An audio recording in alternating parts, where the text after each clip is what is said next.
जय हिंद दोस्तों। आज हम न्यू एजुकेशन पॉलिसी की चर्चा करेंगे। अगर आप नेट, डीएसएसबी, नवोदय, केवीएस दे रहे हैं तो यहाँ करंट से जरूर सवाल पूछा जाता है।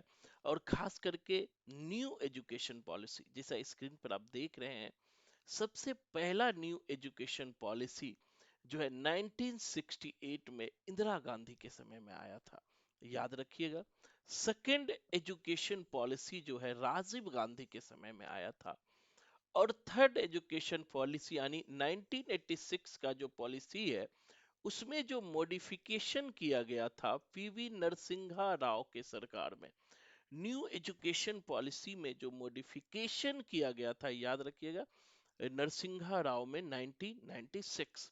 फिर जाकर के 2016 में नरेंद्र मोदी जी के सरकार के समय में 2016 में न्यू एजुकेशन पॉलिसी आई।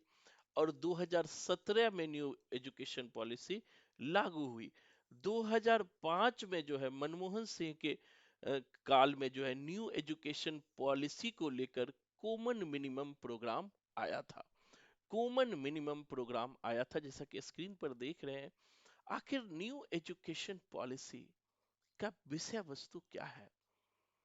जो सबसे बड़ा बदलाव है, खास करके जो पहली एजुकेशन पॉलिसी इंदिरा गांधी फिर राजीव गांधी के समय में 86 में आई, उनके बाद सबसे बड़ा बदलाव जो आया है वह नरेंद्र मोदी जी की सरकार में 2020-21 की न्यू एजुकेशन पॉलिसी है, जो सबसे महत्वपूर्ण है, जहां से हर एग्जाम में पूछा जाता है।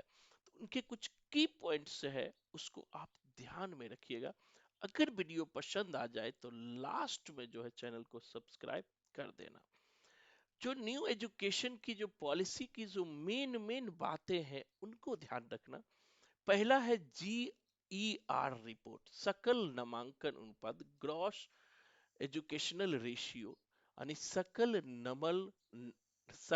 नामांकन अनुपात। इनको याद रखना है कि 2030 तक जो है 100% करना है। और एजुकेशन पर खर्च जो है जीडीपी का 6% की बात की गई है। साथ ही साथ अब मानव संसाधन विकास मंत्रालय का नाम बदलकर शिक्षा मंत्रालय कर दिया गया है, ये याद रखिएगा। साथ ही साथ कक्षा 5 तक मातृभाषा में अनिवार्य रूप से शिक्षा देने की बात की गई है। मतलब है कि 0 से 5 साल के बालक अपने मातृभाषा में शिक्षा प्राप्त करेंगे। यहाँ मातृभाषा से मतलब है जो जिस क्षेत्र के बालक हैं, उन क्षेत्र का जो उनकी अपनी मातृभाषा है, उसी में वो बालक शिक्षा ग्रहण करेगा। तो इसको ध्यान में रखिएगा। नेक्स्ट पॉइंट है कक्षा 8 के आगे भी इसमें प्राथमिकता दी जाएगी। अगर आप चाहते हैं कि 5वीं के आगे, 8वीं के आगे भी मातृभाषा में शिक्षा लें तो आप ले सकते हैं।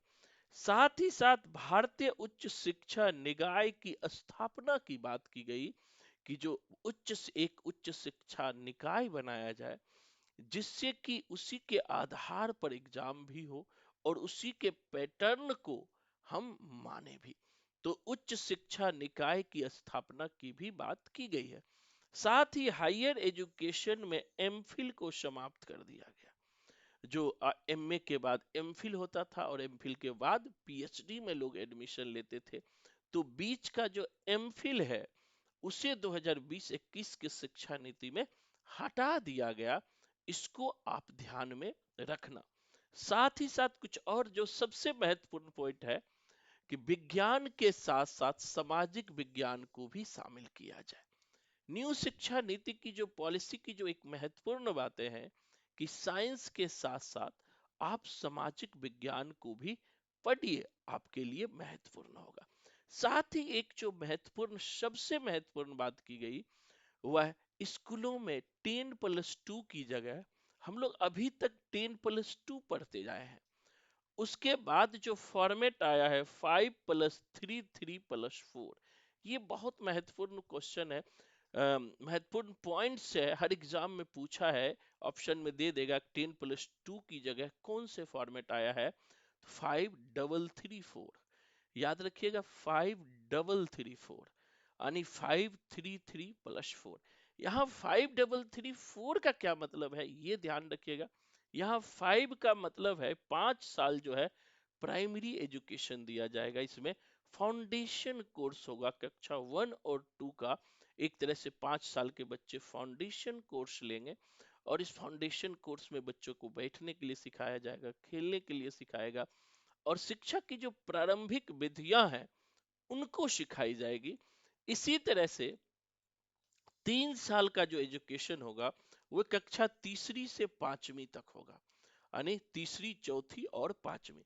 अगला 3 साल जो होगा कक्षा 6 से 8 क्लास का होगा और अगला 4 साल 9 से 12वीं तक का होगा।